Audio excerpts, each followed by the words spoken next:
Welcome to the Podcast Discovery Show, the podcast that's about other podcasts, where every single week we take a deep dive into a podcast you were recommended the week before. Dang it.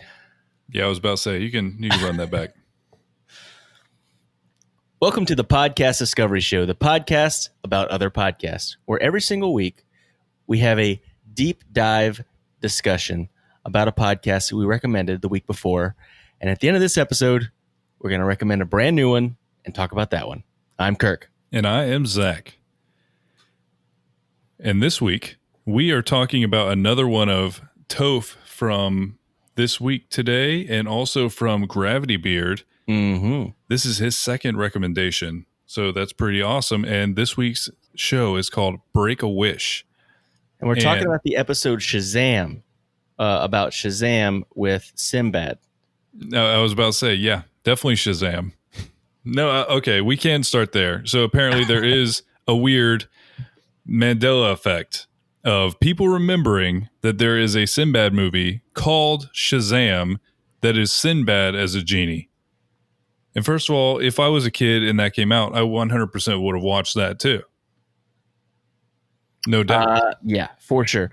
I do remember this. Like, I don't know why. I'm not saying that it's an actual thing, but I do remember it. I remember Sinbad in a genie outfit with a little kid giving him 3 wishes. I remember that. I don't know why. So specific. But I do. And so when they talked about Shaq, I'm like, that wasn't Shaq, it was Shaquille O'Neal. And then I'm like, oh wait, no, this is that thing. And yeah, it's weird. I don't know. But no, it is about Kazaam with Shaquille O'Neal. And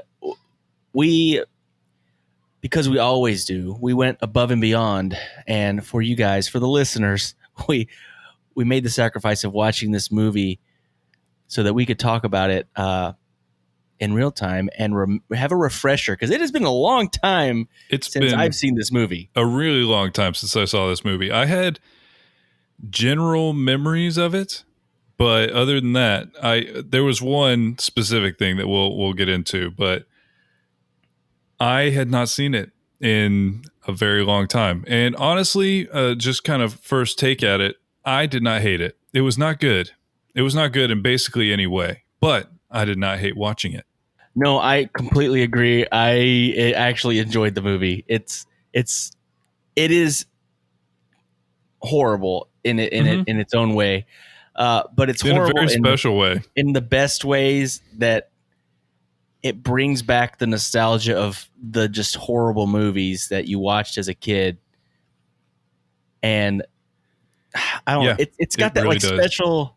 You know, it has a tongue-in-cheek kind of feel to it. Not quite, but kind of, a little bit self-aware, but not enough. Okay, I do think that they felt like they were being goofy, but I feel like they thought it was funny, and it wasn't really. You know what I mean? So, like, I felt like they were making gags, and they were a little self-aware, but it wasn't, like, well executed. It was the weirdest movie.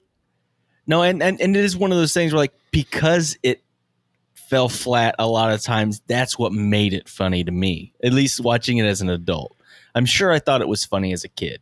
Oh yeah. That's the thing. It's not really fair to watch this as an adult and talk about how stupid it is, because when we were kids, I loved this movie. It wasn't one of the ones I watched every single day or anything, but like I did enjoy Kazaam for sure. Yeah.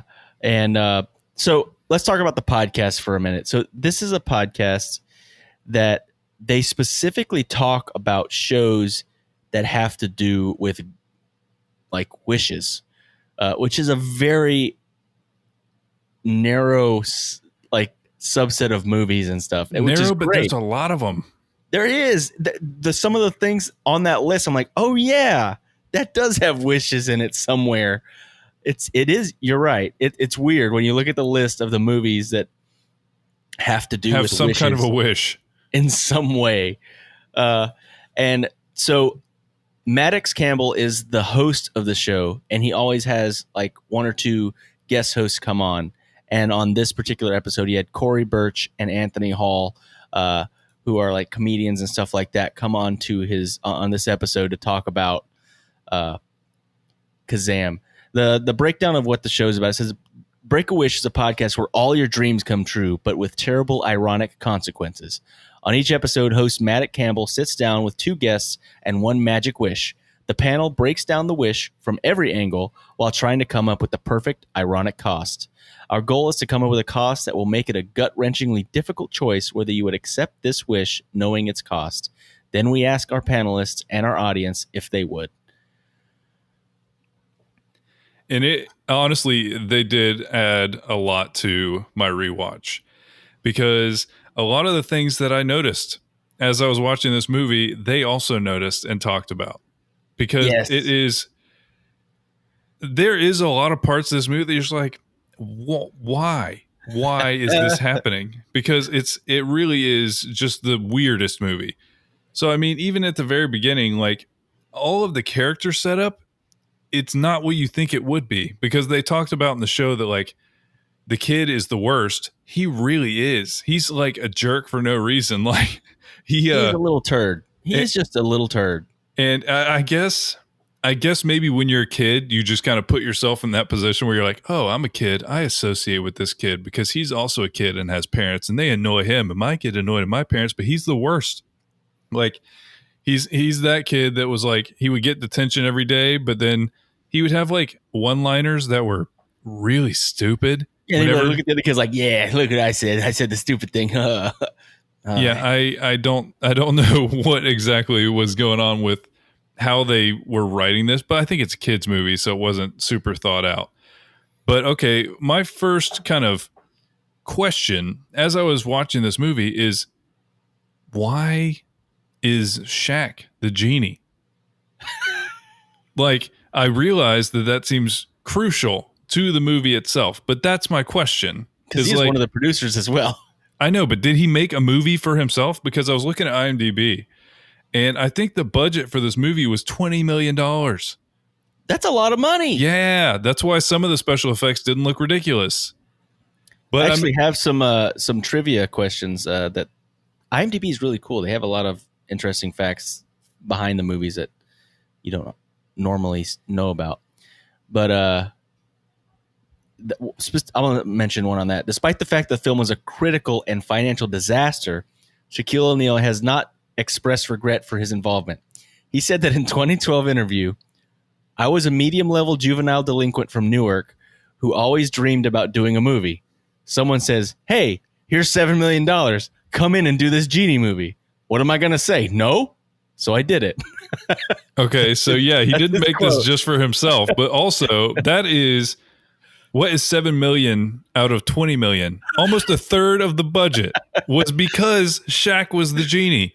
Like, I do not understand. He's not like a particularly good actor. I think he's pretty funny. I think that he's like really hammy in this movie.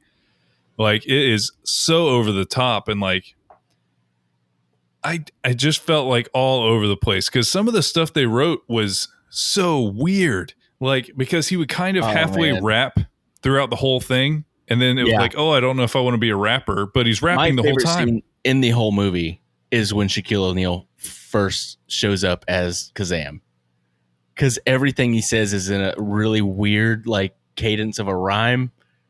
And I was thinking he eventually was going to like break it down, because I honestly didn't remember almost anything about this movie. But yeah, it was so good when he first shows up. I don't even. It's all over the place because there's some stuff like that. Like, Kazaam is pretty much always rhyming or rapping. And I believe that he was rapping in his personal life at this point too, but it is not like good. It's very 90s, but it's not even like good for the 90s. It's like meh, but like it's really corny. The rhymes are ridiculous, and they talk about this a lot on Break a Wish. Is a lot of the rhymes are insane, like completely insane. Because there was one about like, oh, I did my studies in Mesopotamia. Let me find this line, because I found a website that, like, I don't know how people have this much time, but it's called transcripts.fandom. and it's got a wiki that I believe is the entire transcript of this entire movie. Why? And the mental fortitude that it would Have take. fun finding that quote in there. Oh, I already did. Control F, baby. So here's what we got. No, it's just it's impressive to me in a weird way that somebody went through and did this, but we got it. So where did you learn all this? Harvard? Harvard? I'm way too intelligent for Harvard. I experienced my academia in Upper Mesopotamia. But here's my favorite part of this line. But nothing is more major than my studies in Asia. And I did not rhyme those two words, but Shaq did. Shaq did rhyme those two words. Major in Asia.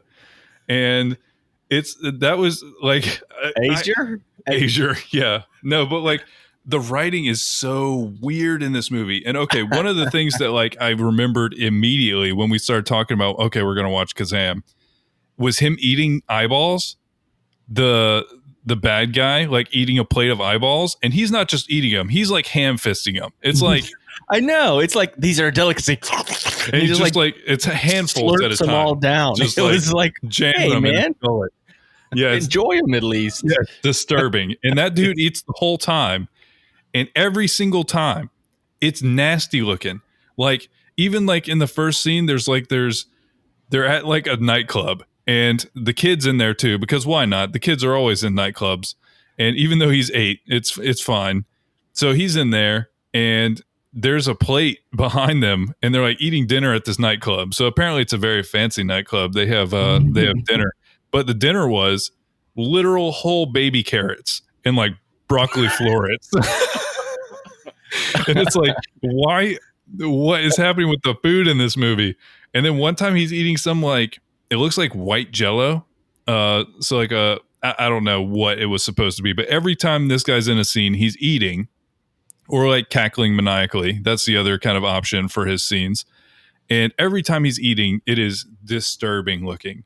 It is very disgusting looking food. I don't know why that was like a thing for them to build that into his character, but it was a weird one. So I clicked on his IMDb because they talked about like, where did they get this guy? Did they just pick him up off the street? No, they didn't pick him up off the street because he is credited in like 200 movies and TV shows. He's been in everything. Oh, yeah. Law and Order SVU. He's been in like Will and Grace, a bunch of episodes. Scrubs, Jag. I'm just going up now, back to the current time. Pirates of the Caribbean, 2 of them. He's been in so many different things, and I've seen him in a bunch of stuff. It's just one of those faces that you're like, oh, I've seen him in a lot of movies. I don't know where, but he's in a lot of movies that I've seen. How I Met Your Mother is like 7 episodes. He's credited with so many things. Yeah, no, and the guy who directed this is like from the like the classic sitcom. Well, I guess it was more like a procedural or whatever, but he's from Starsky and Hutch. He was one, I can't remember which one he was, but he was either Starsky or Hutch. And like he did some okay, I think he was Starsky in it, if I'm seeing this correctly. But he's done some like okay stuff. You know, it's really tough to like compare with Kazaam. Honestly, it's really tough to compare. They said this was his last movie that he produced or whatever. Directed. He was like, I quit. No, he's done. It basically did some TV shows. It looks like after that, but like he was in a bunch of movies. He was in Fiddler on the Roof. He was in Running Man with Schwarzenegger, and like it's just funny that like somebody who was fairly successful made the weirdest movie of all time, and. It's so good though. It's okay. Yeah, I do think it's fair to say it's not like I regretted watching it at all. I laughed out loud at times. I'm like, oh my God, this is so good. Like when they're in the club and the girls are doing their breakdown and they're singing and stuff. And then Shaquille O'Neal's like trying to hide behind a pole, and the little kid does a stupid one-liner, and then Shaquille starts like rapping back from the crowd. Oh, it was so good. And then he had his like boom boxes spraying sparks everywhere. Yeah. And God. like his immediate fame was interesting to me. It's like, oh, I don't know if I want to rap. And he just starts rapping and everybody loves it. And also I felt like the writing of this was kind of another just weird place was they had the entire like turning point for this movie was that there was a master tape because literally as soon as I heard it, they're like, piracy is a felony. And they're like having this whole argument with this guy. It's like, you're going to do crime and you're going to shut up about it. And I had no clue at all as a kid that this movie was in any way about piracy. no, but I don't think it was like piracy like you would think it would be. It looked like it was piracy literally of live shows at this nightclub. Yeah, were they okay? What they were was the tape that they were looking for, the tape of Shaquille O'Neal rapping. I think so. That's what I'm So saying. that's Is like the tape that was supposedly either worth that $1 or the billion. one before that, like where he was still rapping, but it was like a group there, and so apparently that tape is worth $1 million. And piracy, that's the real. And I mean, I guess I get it because it's a kids movie, so you don't really want it to be like drugs or murders or anything. But it was just funny because it's like, are you guys really that concerned about piracy? You're going to make that like they're being pirates, they're being media pirates. I can't believe it. Some of the little things that the podcast hit on that I noticed as well, because I watched we vaguely listened to the podcast before, and then I watched the movie, and then I'm like, okay, I'm going to listen to the podcast and take notes. And one of the things that I didn't hear the first time, and when I first saw it, I'm like, oh my God, it's Pedro from Napoleon Dynamite. Yes. But he looks the exact same age. Yeah, he just has a retainer. He just has a retainer at this age, apparently. Oh man, but he's in this movie as one of the bad guys, like as one of the punks that I'll say this, some of the bad guys in this movie are terrible. Like the kids are pretty but okay, what were they going to do to him in that first scene? They like spray painted a green like body around him. So they get him in the bathroom and they throw him on the floor, and I was like, okay, it's like swirly time or whatever. But no, they took a green can of spray paint and like did an outline around him. And I was like, what's next? What's after this? Yeah, I'm not sure. It was some weird bullying. Yeah, it was a different type of bullying. And the dad is the worst person on the planet, obviously. Like the stepdad is maybe the nicest person on the planet. And it's just the weirdest combination of things. Oh, also maybe my favorite line in the entire movie, and it's not because it was funny, it's because like what is happening, it's so dark. After Kazaam appears out of an 8-year-old's bedroom, we'll talk about that in a second. His mom hands him a cup of orange juice, and I'm gonna read you this actual transcript. So he walks out of the bedroom with Shaq, and she hands him a glass of orange juice, and she said, "That's right, it's poison. I figured if I ended your suffering, mine would end too." This is a kids movie, Mom. It really was supposed to be for children.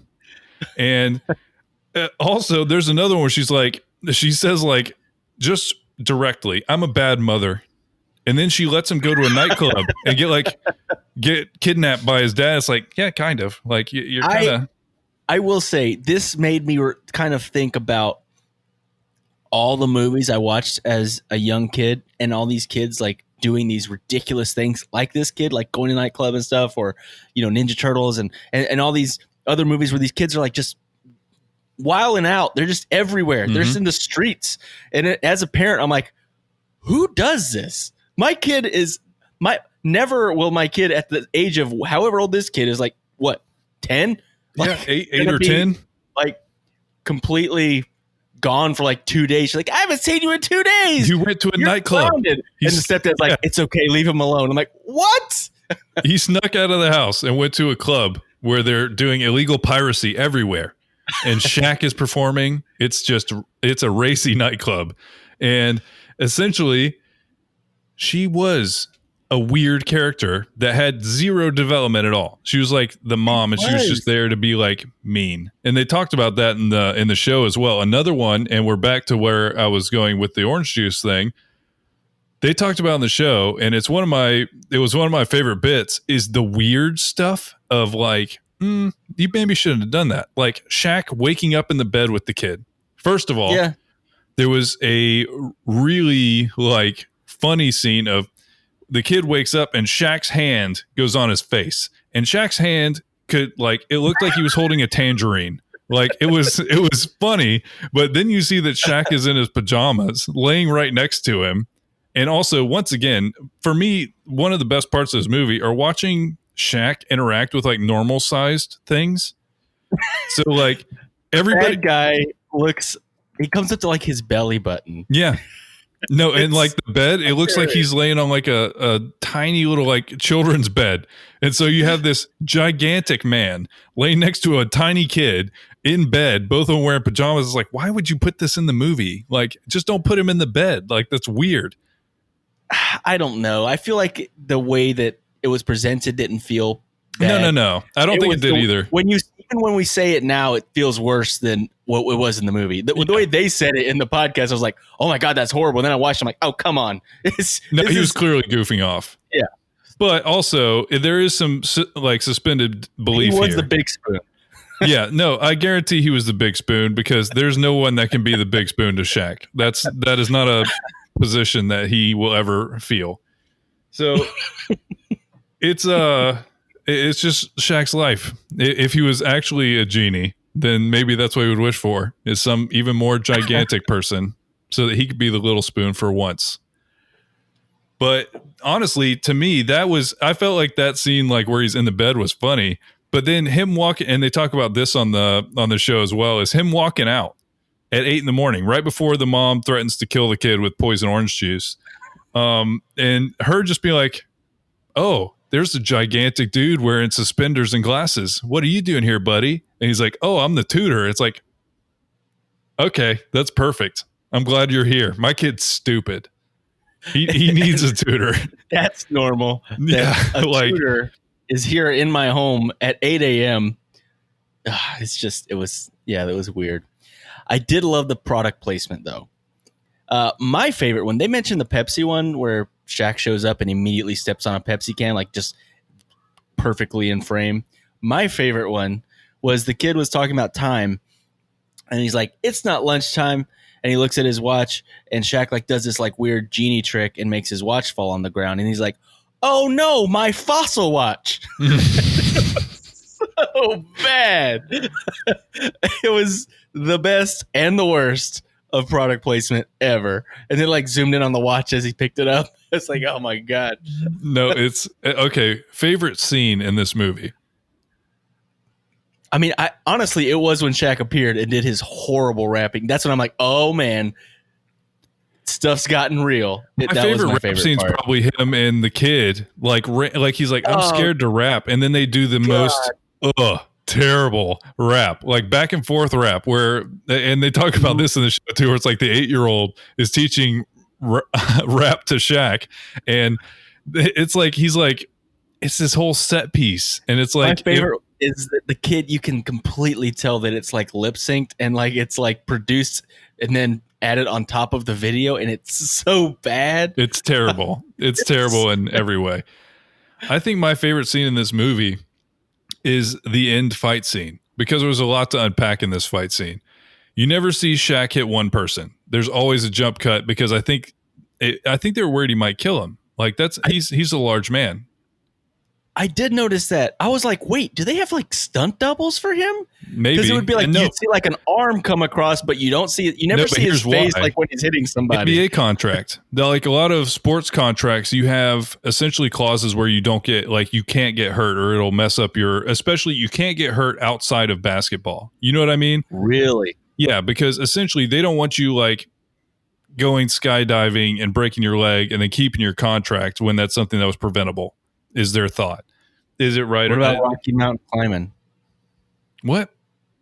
Or going, 3.7 seconds on a bull named something? Yeah, perfect. That too.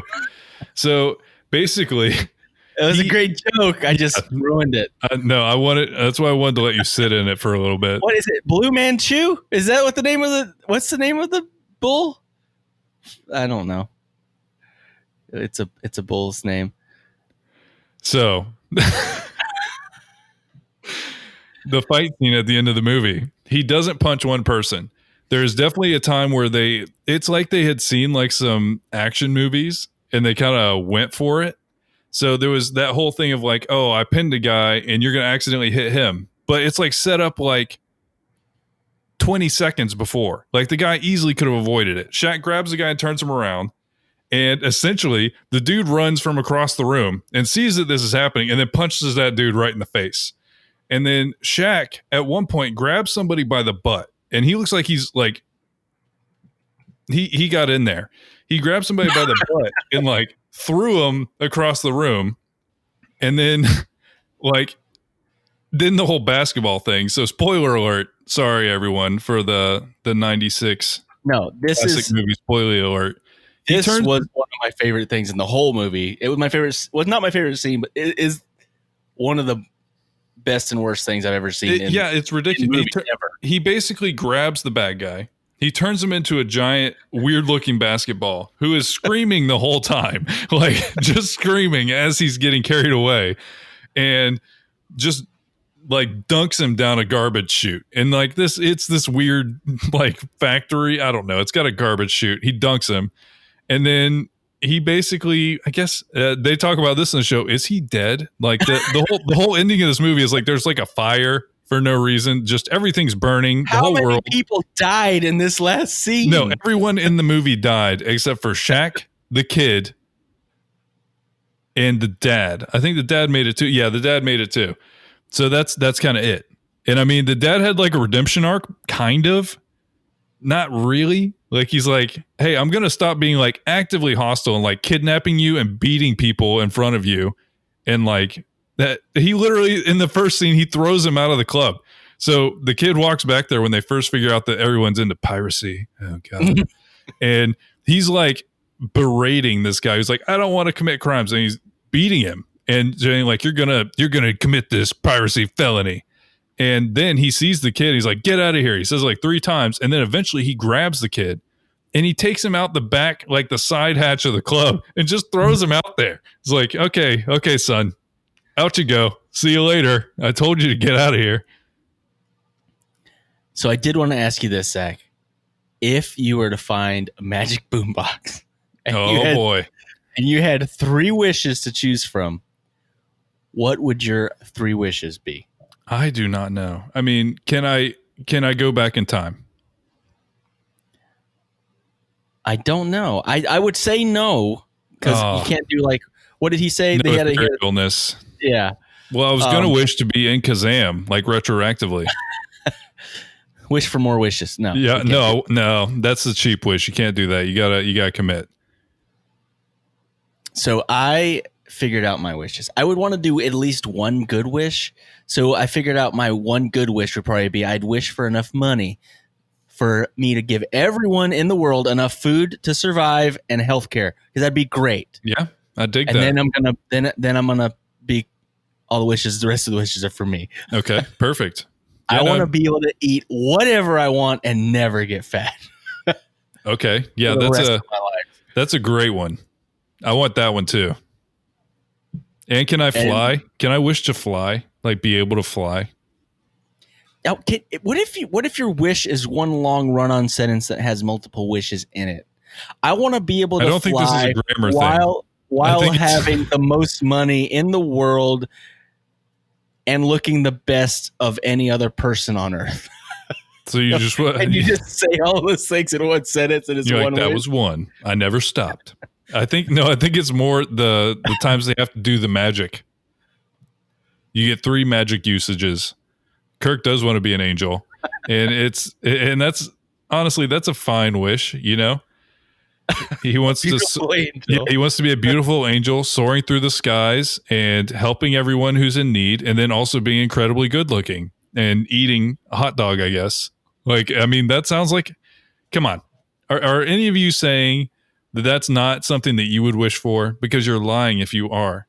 Don't lie. Because, yeah, I almost just want to take Kirk's wish. That sounds great.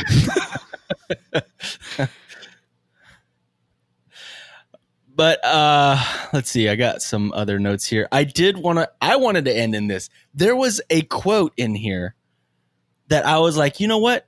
It sums up the movie, and it's kind of like one of those, like at the end of a Full House, where they have like a moral of a story, you know, and Yeah, like, where every single episode has to have a moral at the end that's very, very direct. It's so 90s, so early 90s. It's perfect. There's a quote where Shaq says, "Life's about what you got and what you can do with it."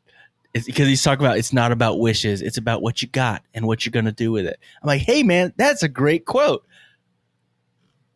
Is it though? No, that's a pretty good one.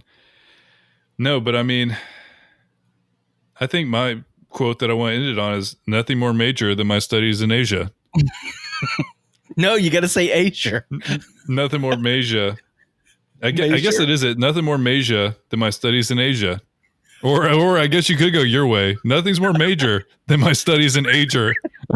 That's worse. I like mine better. I don't know if that really works, but I mean, that's I don't think either of them work very good. Eminem level rapping to be able to rhyme those two words. It's incredible to witness.